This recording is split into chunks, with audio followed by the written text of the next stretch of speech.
ভিডিওতে যা কিছু দেখতে পাচ্ছেন সবকিছুই রাশিয়াতে সংঘটিত হয়েছে গতকালকে। আপনারা জানেন রাশিয়াতে ৮.৮ রিক্টার স্কেলে ভূমিকম্প হয় এবং ওই সময় কয়েকজন ডাক্তার একজন মুমূর্ষু রোগীকে অপারেশন করাচ্ছিলেন হসপিটালে।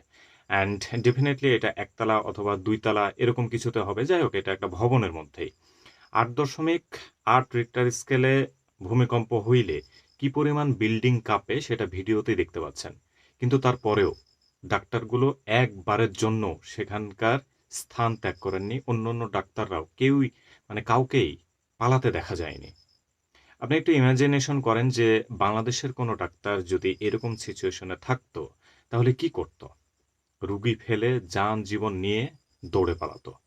কিন্তু তারা রুগীর পরোয়া করছেন ওইখানে, নিজের জীবনের পরোয়া করেননি।